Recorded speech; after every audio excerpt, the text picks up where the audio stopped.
హల్లెలూయా. యేసుక్రీస్తు నామములో అందరికీ హృదయపూర్వక వందనములు. ప్రత్యేకమైన సమయంలో ఈ ప్రత్యేకమైన రోజు యొక్క వాగ్దానంతో మీ ముందుకు వచ్చిన్నాను. దేవుడు ఈరోజు మన అనుగ్రహించిన వాగ్దానము నిర్గమకాండము 15వ అధ్యాయము 26వ వచనము. నిన్ను స్వస్థపరిచే యెహోవాను నేనే. హల్లెలూయా. ఈ వాగ్దానం ద్వారా మనకి స్వస్థత కలుగును గాక. ఈ వాగ్దానం ద్వారా మనకి విడుదల కలుగును గాక. ఆమేన్. ఎప్పుడైతే ఇచ్చిన వాగ్దానం బట్టి అడుగుతామో అడిగిన సమస్తాన్ని దేవుడు మనకి అనుగ్రహిస్తాడు. ఎందుకంటే దేవుడు అనేకమైన వాగ్దానాలు ఇచ్చినాడు. ప్రతి వాగ్దానం తన ప్రియకుమారుడు వారసులుగా మనల్ని చేసేస్తున్నాడు. కాబట్టి ఎప్పుడైతే ఆయన ప్రియకుమారుని మనం విశ్వసించినామో, నజరేయుడైన యేసుక్రీస్తు మన కొరకు మరణించి తిరిగి లేచిన మనం విశ్వసించున్నామో, ఆ విశ్వాసం ద్వారా గొప్ప శక్తిని సామర్థ్యాన్ని మనము పొందుకున్నాము.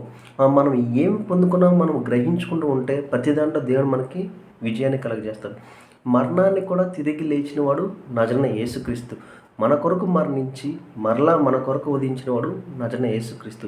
కాబట్టి ఎప్పుడైతే మనం ఆయన విశ్వసించున్నామో ప్రతి ఒక్క ఆయన కలిగిన శక్తిని దేవుడు మనలో పెట్టినాడు.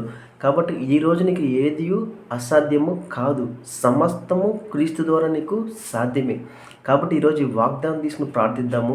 నీలో ఉన్న ప్రతి బలహీనత ఎవరికైతే స్వస్థత కోసం ఎదురు చూస్తున్నారో నీలో ఉన్న క్రీస్తు ద్వారా నీకు విడుదల కలుగును గాక. విశ్వాసం ఆధారంగా వాగ్దానం బట్టి మనం ఎప్పుడైతే ప్రార్థిస్తామో ప్రతి ప్రార్థనలో దేవుడు మనకు విజయాన్ని అనుగ్రహిస్తాడు. ఈరోజు ఈ వాగ్దానం ద్వారా ప్రతి ఒక్కరు ఎవరికైతే స్వస్థత లేదో ప్రతి ఒక్కరు స్వస్థపరచబడును గాక.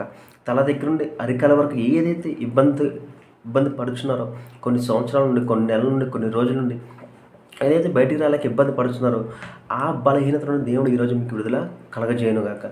ప్రతి బలహీనత యేసు పొందిన గాలిలో మీకు స్వస్థత కలుగును గాక.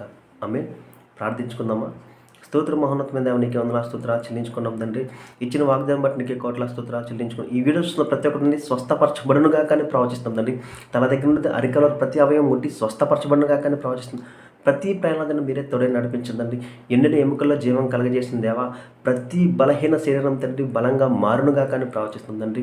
ప్రతి అనారోగ్యం ఆరోగ్యంగా మారునుగాక, ప్రతి అప్పు ఐశ్వర్యంగా మారునుగా కానీ ప్రవచిస్తుంది దేవా. కావాల్సిన ప్రతి ఒక్కరికి కావాల్సిన ప్రతి ఒక్క సహాయాన్ని అందచేయమని నజరేయుడైన యేసుక్రీస్తు నామములో అడిగి వేడుకొంచున్నాం తండ్రి. ఆమేన్.